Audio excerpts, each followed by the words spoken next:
Ngày ní nhung hiện sốt ban hưởng mùi đà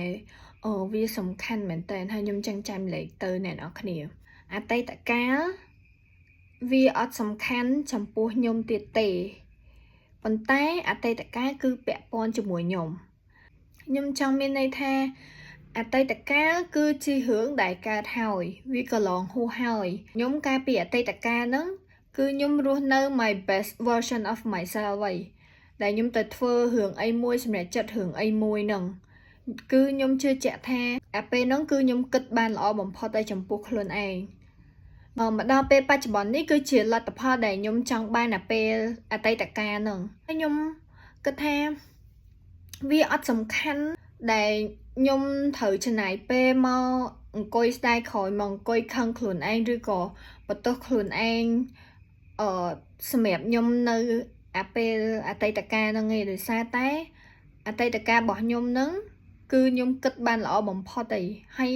លទ្ធផលដែលខ្ញុំចង់បានបំផុតនៅក្នុងពេលបច្ចុប្បន្នរបស់ខ្ញុំហ្នឹង version ដែលខ្ញុំកំពុងតែរស់នៅពេលបច្ចុប្បន្នហ្នឹងបានវាសំខាន់វាពិតជាសំខាន់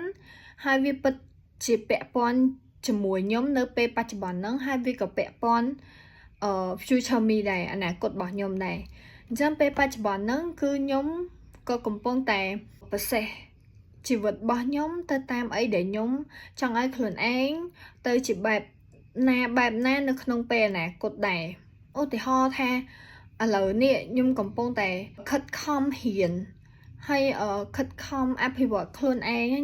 ដោយសារតែខ្ញុំចង់ឲ្យខ្លួនឯងនៅពេលអនាគតនេះគឺជាមនុស្សដែលមានការអភិវឌ្ឍ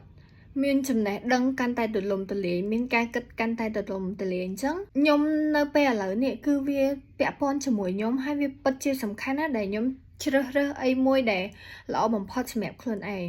អញ្ចឹងហើយមេរៀនដែលខ្ញុំរៀនសូត្របានថ្ងៃនេះខ្ញុំចង់ចែកម្លែកឲ្យអ្នកនរគ្នា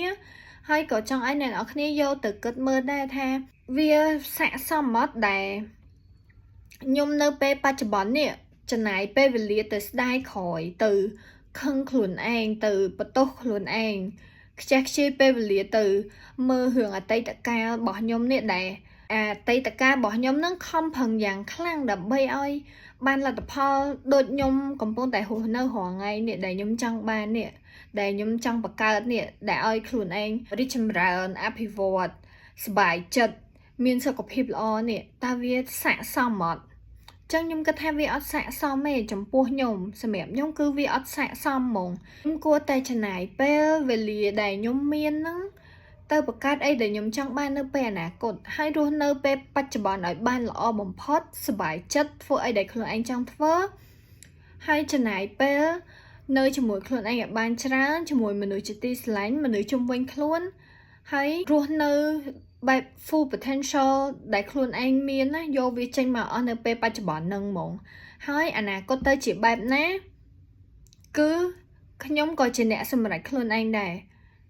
ប៉ុន្តែអ្នកណាជាអ្នកសម្រេចនៅពេលបច្ចុប្បន្នហ្នឹងគឺខ្ញុំឥឡូវហ្នឹងហើយដែលខ្ញុំជាអ្នកទៅធ្វើវា Yes ចឹងវីដេអូខ្ញុំមានតែប៉ុណ្្នឹងទេបាយបាយ